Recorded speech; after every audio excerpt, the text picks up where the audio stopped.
Good morning, folks. Sorry to keep you waiting. There was a couple phone calls. Today, I'm announcing the United States is targeting the main artery of Russia's economy. We're banning all imports of Russian oil and gas and energy.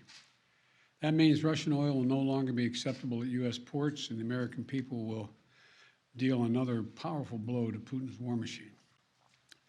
This is a move that has strong bipartisan support in the Congress and, I believe, in the country. Americans have rallied to support their Ukrainian people and made it clear we will not be part of subsidizing Putin's war. We made this decision in close consultation with our allies and our partners around the world, particularly in Europe, because a united response to Putin's aggression has been my overriding focus, to keep all NATO and all of the EU and our allies totally united. We're moving forward with this ban, understanding that many of our European allies and partners may not be in a position to join us. The United States produces far more oil domestically than all the European countries combined. In fact, we're a net exporter of energy. So we can take this step when others cannot. But we're working closely with Europe and our partners to develop a long-term strategy to reduce their dependence on Russian energy as well. Our teams are actively discussing how to make this happen, and today we remain united. We remain united in our purpose to keep pressure mounting on Putin and his war machine. This is a step that we're taking to inflict further pain on Putin, but there will be cost as well here in the United States. I said I would level with the American people from the beginning, and when I first spoke to this, I said defending freedom is going to cost. It's going to cost us as well in the United States. Republicans and Democrats understand that. Republicans and Democrats alike have been clear that we must do this. Over the last week, I've spoken with President Zelensky several times to hear from him about the situation on the ground and to consult and continue to consult with our European allies and about U.S. support for Ukraine and the Ukrainian people. Thus far, we've provided more than $1 billion in security assistance to Ukraine. Shipments of defensive weapons are arriving in Ukraine every day from the United States, and we, the United States, are the ones coordinating the delivery of our allies and partners of similar weapons, from Germany to Finland to the Netherlands. We're working that out. We're also providing humanitarian support for the Ukrainian people, both those still in Ukraine and those who have fled safely to a neighboring country. We're working with humanitarian organizations to surge tens of thousands of tons of food, water, and medical supplies into Ukraine, and with more on the way. Over the weekend, I sent Secretary Blinken to visit the border between Poland and Ukraine and to Moldova to see what the situation was firsthand and report back.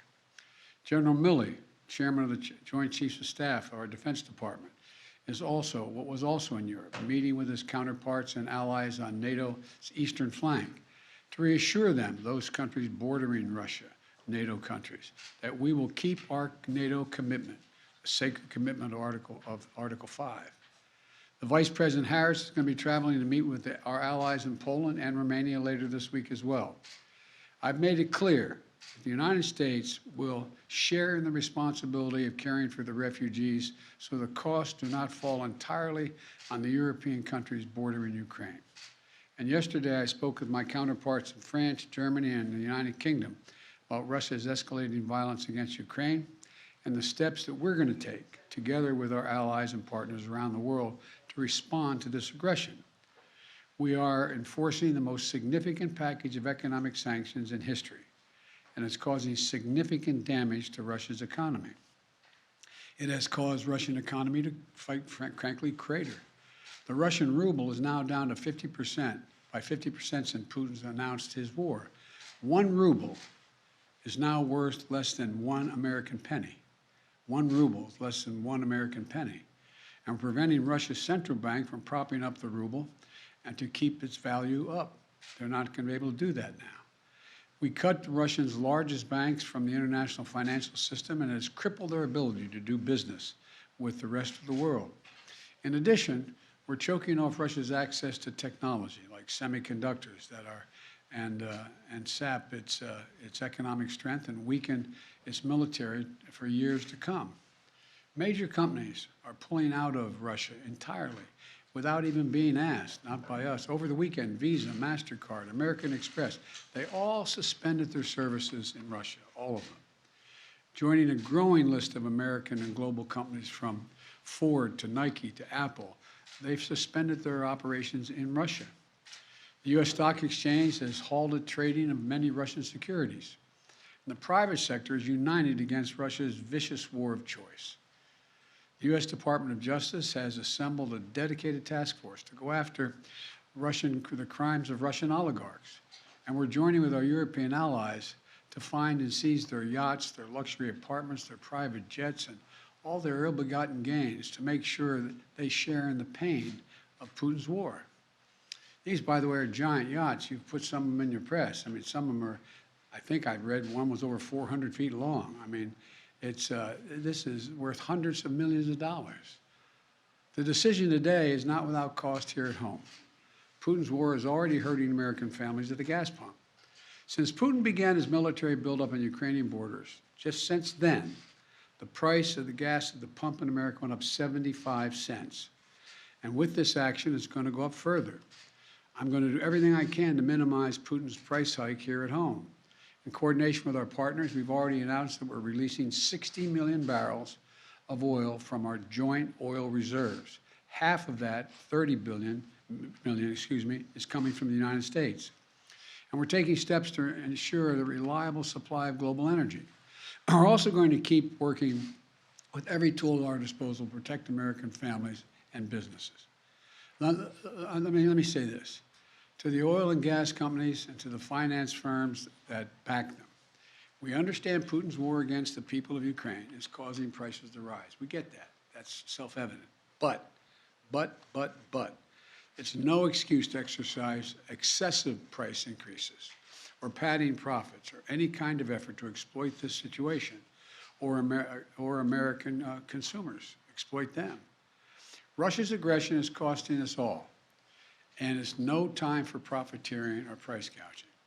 I want to be clear about what we'll not tolerate, but I also want to acknowledge those firms and oil and gas industries that are pulling out of Russia and joining other businesses that are leading by example. This is a time when we have to do our part and make sure we're not taking advantage. Look, let me be clear about two other points. First, it's simply not true that my administration or policies are holding back domestic energy production. That's simply not true. Even amid the pandemic, companies in the United States pumped more oil during my first year in office than they did during my predecessor's first year. We're approaching a record levels of oil and gas production in the United States, and we're on track to set a record of oil production next year. In the United States, 90% of onshore oil production takes place on land that isn't owned by the federal government. And of the remaining 10% that occurs on federal land, the oil and gas industry has millions of acres leased. They have 9,000 permits to drill now. They could be drilling right now, yesterday, last week, last year. They have 9,000 to drill onshore that are already approved. So let me be clear. They are not using them for production now. That's their decision. These are the facts. We should be honest about the facts.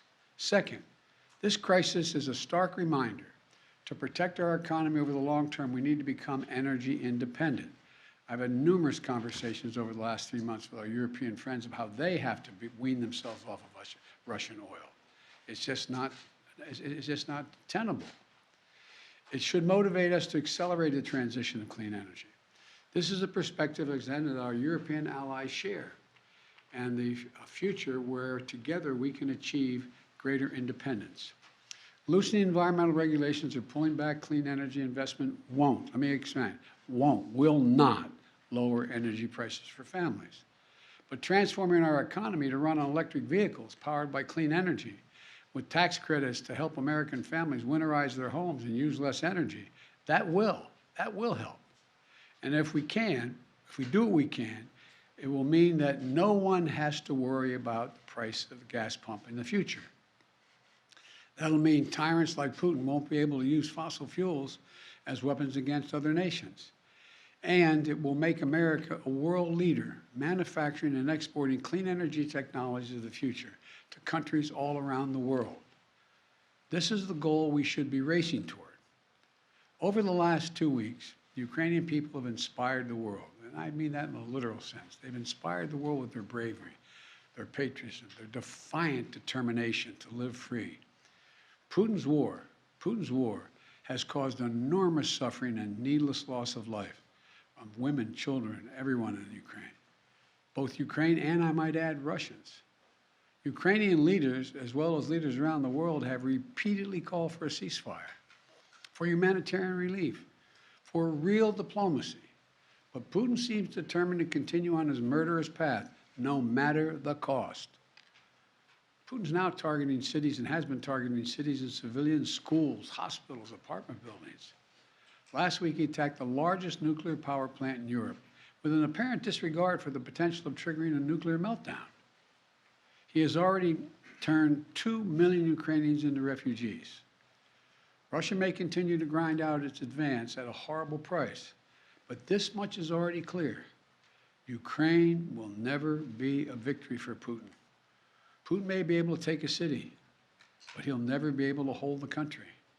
And if we do not respond to Putin's assault on global peace and stability today, the cost of freedom and to the American people will be even greater tomorrow. So we're going to continue to support the brave Ukrainian people as they fight for their country. And I call on Congress to pass the $12 billion Ukraine assistance package that I have asked them for of late. Ukrainian people are demonstrating by their physical courage that they are not about to just let Putin take what he wants. That's clear. They'll defend their freedom, their democracy, their lives. And we're going to keep providing security assistance, economic assistance, and humanitarian assistance. We're going to support them against tyranny, oppression, violent acts of subjugation. People everywhere, and I think it's maybe even surprised some of you all, people everywhere are speaking up for freedom. And when the history of this war is written, Putin's war on Ukraine will have left Russia weaker and the rest of the world stronger. May God bless all those heroes in Ukraine. And now I'm off to Texas. Thank you very, very much. I know there's a lot of questions. I know there's a lot of questions, but there's a lot more that has to be made clear, and I'm going to hold on that until we get more information. Thank you. Appreciate it.